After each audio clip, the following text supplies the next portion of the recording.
कर्मों का लेख और ग्रहों का लेख तो भोगना पड़ता ही है।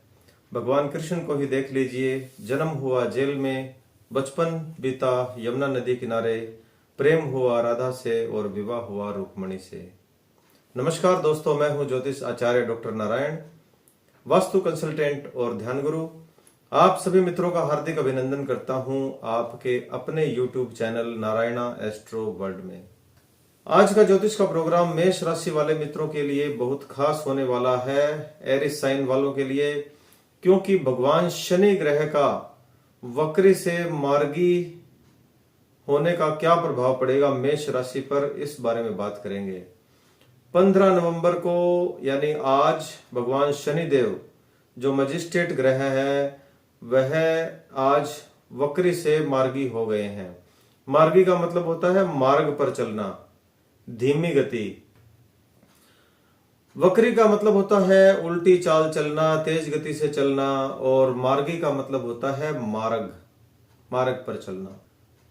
तो आज भगवान शनिदेव मार्गी हुए हैं और 30 मार्च 2025 तक मार्गी रहेंगे। क्या प्रभाव पड़ेगा आपके ऊपर, क्या लाभ होंगे और क्या आपको नुकसान हो सकता है मेष राशि वालों को, इस विषय में पूरा ध्यान से समझाऊंगा। और आपने बड़ा ध्यान से समझना है, सीखना है, समझने की कोशिश करनी है। एक महत्वपूर्ण सूचना और भी दे रहा हूं कि बहुत समय से हमारा जो मासिक राशिफल है वह पोस्ट नहीं हो पा रहा था, अधिक व्यस्त होने के कारण। तो उस पर हमने थोड़ा सा टाइम का मैनेजमेंट किया है और अभी इसके बाद जो 2025 का वार्षिक राशिफल है सभी राशियों का वह पोस्ट होगा, और मासिक राशिफल भी हम जल्दी ही पोस्ट करना शुरू करेंगे। और आज बात करते हैं भगवान शनिदेव कर्म फलदाता मार्गी हो रहे हैं इस विषय पर मेष राशि के लिए। यह प्रोग्राम चंद्र राशि पर आधारित है। देखिए, शास्त्रों में भी लिखा है कि कोई भी ग्रह वक्री होने पर शुभ ग्रह है तो वह शुभता को बढ़ा देगा, चेष्टा बल को बढ़ा देगा, और अशुभ ग्रह है तो वह अशुभता को भी बढ़ा देगा। लेकिन आपकी राशि से कौन से घर में विराजमान है वह ग्रह, बात इस पर निर्भर करती है। कहाँ वक्री हुए वह ग्रह यह देखा जाता है और इस बारे में आपको विस्तार से समझाऊंगा। अब देखिए, आपकी राशि में 11वें घर में शनि मार्गी हुए हैं और 11वां घर होता है इनकम का, और दृष्टि कहां पड़ रही है? फर्स्ट हाउस में, 5th हाउस में और 8th हाउस में। तो जहां जहां दृष्टि पड़ रही है वहां वहां प्रभाव अधिक होगा। 11वां घर होता है इनकम का, यानी इनकम में बढ़ोतरी होना। मार्गी है यानी मार्गी का मतलब है अपनी चाल पर चल रहे हैं, धीमी गति है, सोचने का उनको समय मिल रहा है। और जब उल्टी चाल होती है, वक्री होते हैं, तो यानी उनको समय नहीं मिल रहा, अस्त व्यस्त करना। तो मार्गी हो रहे हैं। और 11th हाउस में, 11th हाउस होता है इनकम का, आपको इनकम में यहां बढ़ोतरी होगी। 30 मार्च से पहले यानी 15 नवंबर से 30 मार्च 2025 के बीच में आपको इनकम में बढ़ोतरी होगी। आपकी प्रमोशन होने की जो संभावनाएं है वह ज्यादा हो जाएगी। यदि आप व्यापार करते हैं तो आप व्यापार का विस्तार करेंगे, और आप हो सकता है कि कोई साथ में नया काम और प्लस कर दें, या अपना जो माल है उसमें दुकान के अंदर आप सामान रखना है, या कोई फैक्ट्री के अंदर प्रोडक्शन बढ़ानी है, तो वह आप यहां जरूर करेंगे। अच्छा, एक बात और बता रहा हूं बीच में ही कि 30 मार्च 2025 के बाद मेष राशि पर शनि की साढ़े सती शुरू हो रही है और 30 साल बाद शुरू हो रही है। तो यहां नीच के शनिदेव होंगे और कमजोर होंगे, तो आपको थोड़ा सा कष्ट होना भी स्वाभाविक है। लेकिन कब? 30 मार्च के बाद, जब शनि की षाढ़शती शुरू होगी। तो आपको उसके लिए पहले से ही तैयार होना पड़ेगा। आपके उपाय हैं जो पहले से करने पड़ेंगे। देखिए, कर्म फल दाता है शनिदेव, मैजिस्ट्रेट ग्रह है, वह आपके कर्मों का हिसाब किताब रखते हैं।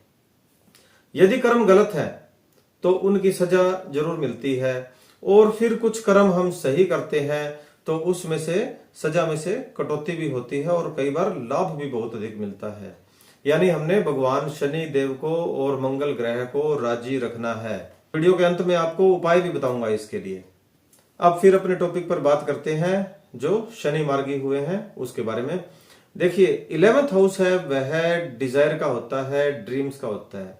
डिजायर का मतलब हो गया कि हमारी कुछ इच्छाएं बढ़ जाना, ड्रीम का मतलब हो गया कि हमारे कुछ सपने बढ़ जाना।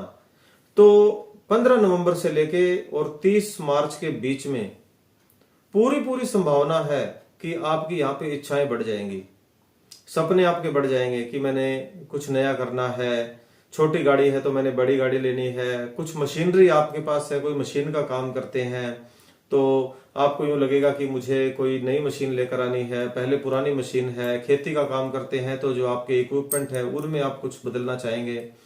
घर के बारे में भी, यदि आपका घर छोटा है तो आप सोचेंगे कुछ बड़ी कोठी बन जाए, बड़ा प्लॉट हो जाए, तो आप इस बारे में कुछ अपने दिमाग में डिजायर और ड्रीम लेकर काम करेंगे।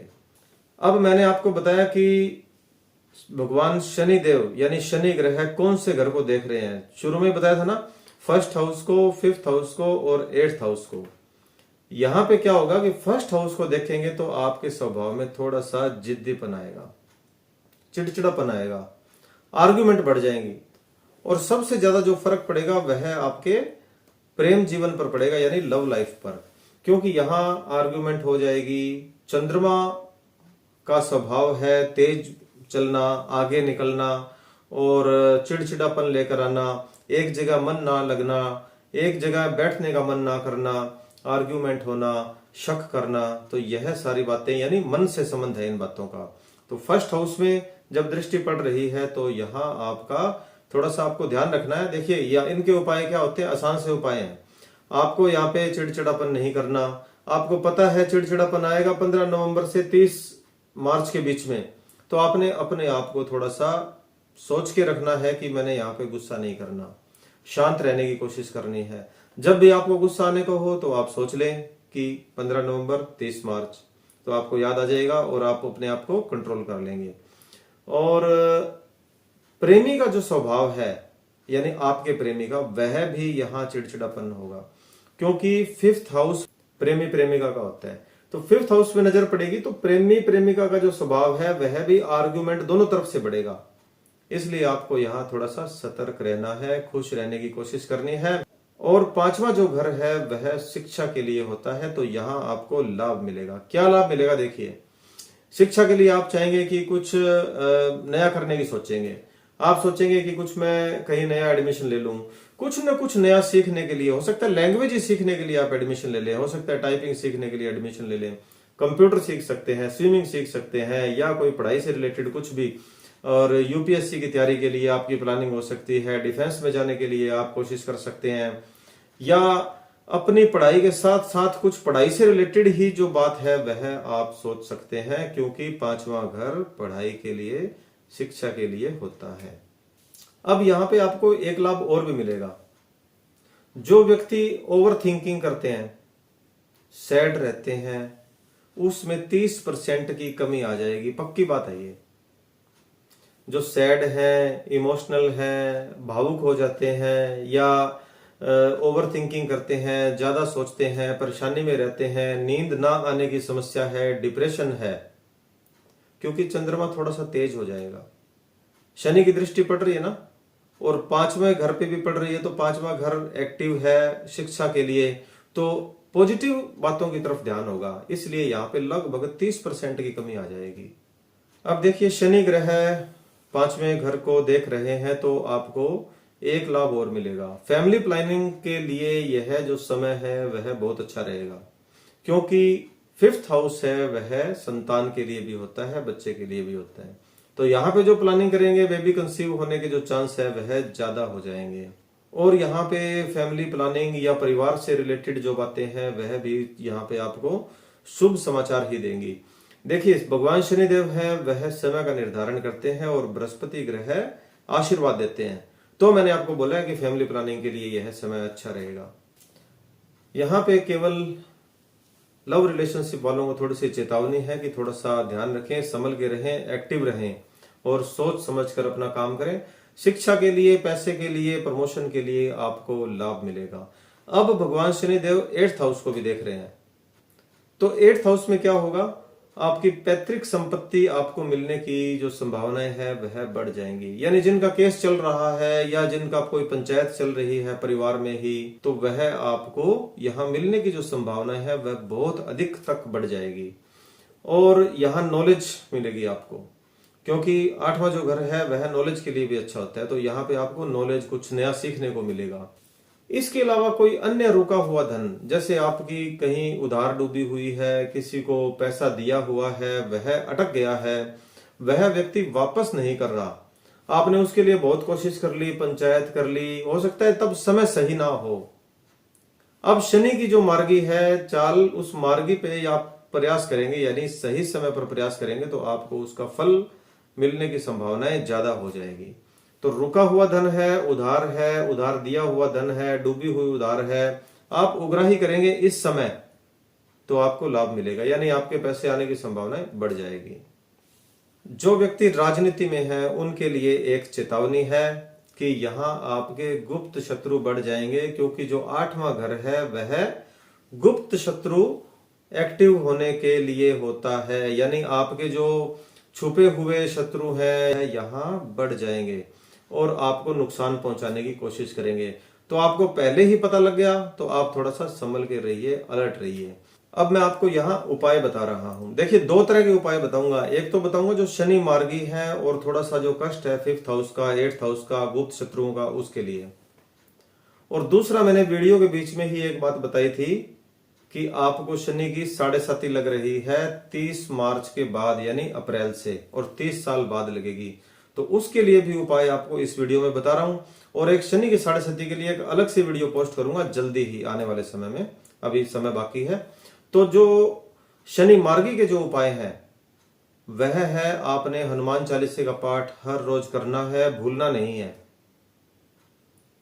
और मंगल का जो बीज मंत्र है, ओम क्राम क्रीम क्रोम स भौमाय नमः, इस मंत्र की 108 बार आपने जाप करना है, यानी 1 माला जाप करनी है। भगवान सूर्य देव को प्रणाम करना है और बंदरों को रोटी खिलानी है। आपने मीठी रोटी खिलाएं गुड़ की तो ज्यादा अच्छा रहेगा। दूसरे उपाय है जो शनि की 7.5 के लिए है, वह आपने 30 मार्च के बाद में करने हैं। ओम प्राम प्रीम प्रोम स शनिश्चराय नमः है, यह शनि का बीज मंत्र है। 108 बार हर रोज करना है 30 मार्च के बाद। सरसों के तेल लगी हुई रोटी कुत्तों को खिलानी है और काले चने काली गाय को खिलाने हैं पानी में भिगोए हुए।